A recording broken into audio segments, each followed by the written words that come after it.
ഇന്നലെ വന്നേക്കണ വാർത്ത എന്ന് വെച്ചാൽ SDPIയുടെ സംസ്ഥാന പ്രസിഡന്റ് അദ്ദേഹം തന്നെ വന്നിട്ട് പറഞ്ഞേക്കണ ഒരു പ്രധാനപ്പെട്ട കാര്യം എന്ന് പറയുന്നത്, ഞങ്ങളോട് UDF പറഞ്ഞു ഒന്ന് പിന്മാറി തരണേ എന്ന് പറഞ്ഞു എന്നാണ്. എന്ന് പറഞ്ഞാൽ UDF അവിടെ എന്ത് ചെയ്തിരിക്കുന്നു, ഇവരോട് റിക്വസ്റ്റ് ചെയ്തിരിക്കുന്നു എന്നാണ്. ആരോട്? PFIയുടെ പൊളിറ്റിക്കൽ ഔട്ട്ഫിറ്റ് ആയിട്ടുള്ള SDPIയോട്. ഞാൻ ചോദിക്കുന്ന ഒരു ചോദ്യം, അതിലെങ്ങനെയാണ് ഒരു മിനിറ്റ്, അതിലെങ്ങനെയാണ് ആദ്യത്തെ ചെയ്യാൻ തന്നെ അവിടെ BJPക്കാണ്. ഇപ്പൊ UDF ഈ പറയുന്ന SDPIയുടെ സ്ഥാനാർത്ഥിയോട് അപേക്ഷിക്കേണ്ട ഒരു ഗതികേട്ടിലേക്ക് എത്തിയിരിക്കുകയാണ്. അല്ല, ഞാൻ BJPയുടെ വിജയത്തെ തടയാൻ വേണ്ടിയിട്ട് അങ്ങനെ അപേക്ഷിക്കേണ്ട ഒരു സ്ഥിതിയിലേക്ക് എത്തിയിരിക്കുകയാണ്. UDF എത്തിയിരിക്കുകയാണ്. അതിന്റെ ഒരു മിനിറ്റ്, അതിന്റെ പുറകിൽ അർജുൻ എന്ന് എന്നെ പറഞ്ഞു മനസ്സിലാക്കി തരൂ, എങ്ങനെയാണ് CPM-നും LDF-ഉമായിട്ടൊരു ഡീൽ ഉണ്ടാവും എന്ന് പറഞ്ഞു.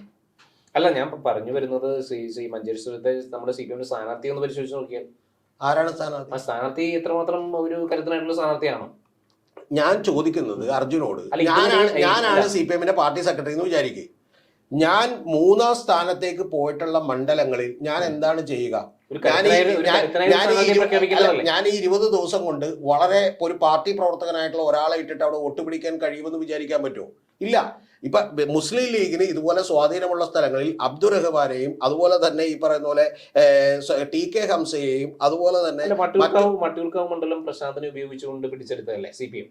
അന്നും CPM വട്ടിയൂർക്കാവിൽ 3ാം സ്ഥാനത്ത് പോയിട്ടുള്ളതല്ലേ? അപ്പൊ അതേ ഒരു ടെക്നിക്ക് എന്തുകൊണ്ടാണ് ഈ പറയുന്ന മഞ്ചേശ്വരം പോലുള്ള ടൈം വേണം, അതിന് അത്തരത്തിലുള്ള ആളുകൾ വേണം എന്നുള്ളത് ഒരു യാഥാർത്ഥ്യമാണ്. അത്തരത്തിലുള്ള ആളുകൾ ഇല്ല എന്നുള്ളത് തീർച്ചയായിട്ടും ഒരു സംശയമില്ല. ഇപ്പൊ നാളെ മലപ്പുറത്ത് CPM തന്നെ പരാജയമല്ലേ? അത്തരത്തിലുള്ള ആളുകൾ സൃഷ്ടിക്കാൻ കഴിയാതെ ഒരു ലോങ് അല്ല, അത് കറക്റ്റാണ്. അതുകൊണ്ടാണ് ഞാൻ പറഞ്ഞത്, പാലക്കാട് പോലൊരു മണ്ഡലത്തിൽ പോലും അത്തരത്തിലുള്ള തളർച്ച CPM-ന് ഉണ്ടായി എന്നുള്ളത് CPM കൃത്യമായി പരിശോധിക്കേണ്ട ഒരു വസ്തുതയാണ്.